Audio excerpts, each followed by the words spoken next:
So in this video, we're going to discuss creating intros and outros.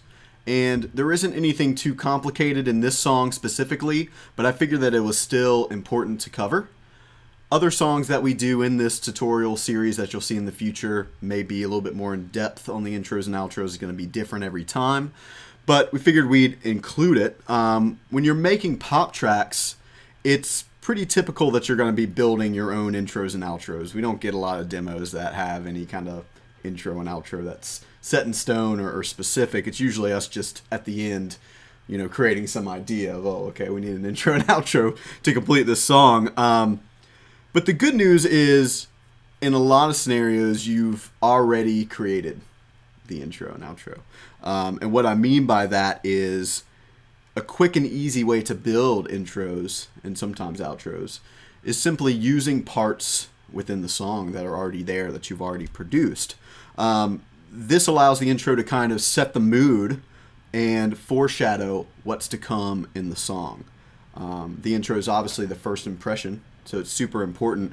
And the sort of mindset that we have when we create intros is this intro needs to have, it can't just be kind of normal and boring. I mean, it needs to basically tell the listener in 5 seconds what the song is. Make it, recognizable. So if they're hearing this on a Spotify playlist or on YouTube somewhere, in the first 5 seconds, like, oh, I know this song. This is Don't Drop Me Now.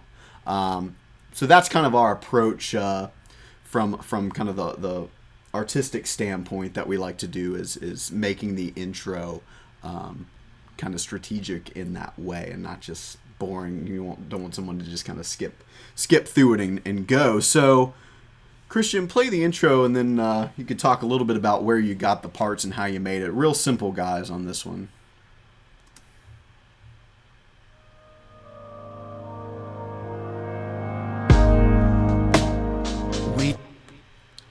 It's just, 2-bar intro? Yep. Pretty quick. Pop tune, so we're trying to get into the verse as quick as possible because we want to get into the chorus as quick as possible. Yeah. So, it's super simple, super short. We want to set the mood. It's a vibey track, so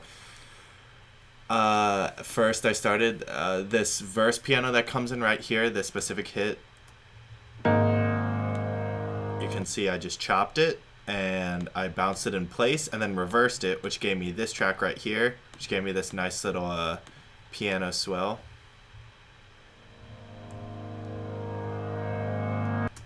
So that kind of, doesn't make the piano pop out of nowhere. It transitions into it real smooth, which again, I just want someone to ease right into this track. Foundational.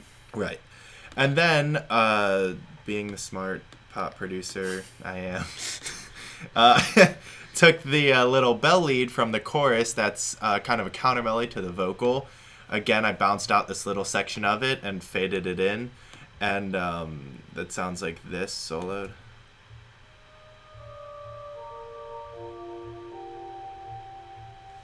So show them where in the song you got that from. Yeah, sure. See, this is important, although it's really simple.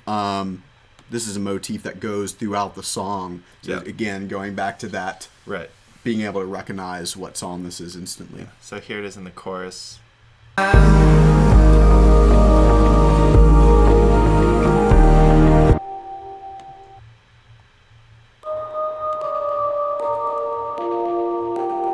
So it's a cool little background part. A lot of times I'll grab something from the chorus, whether it's like filtering the lead vocal, like another option could have been filtering like Don't Drop Me Now or something.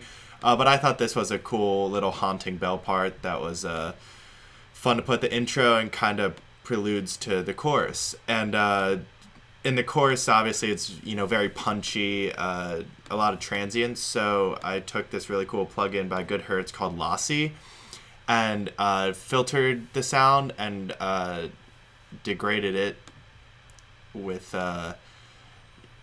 this lost section here, which kind of makes it sound like a really bad MP3. It's cool. Pay a lot of money to get that sound. Right.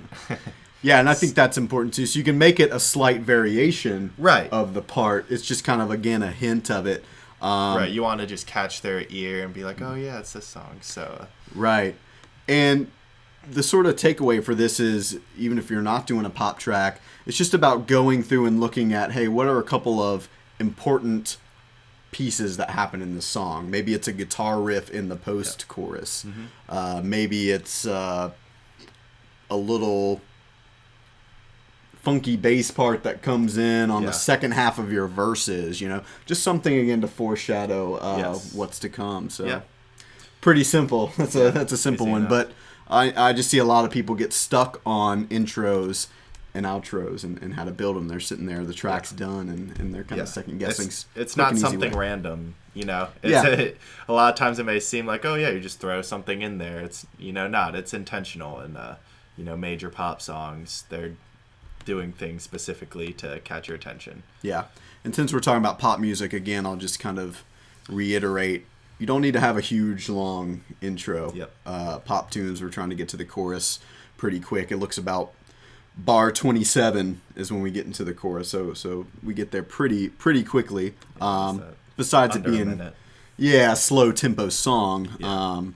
But yes, that's that. Now the outro on this song, really, really simple. Like I said, in other songs that we do in this series, in this walkthrough series, there may be more advanced. This one was just kind of an art move, pretty quick and easy. But the takeaway is sometimes you can play to the vocal and in general the vibe of the song. So maybe a little cheesy, but since the song is "Don't Drop Me Now," we wanted it to sort of end on this note of the singer kind of falling.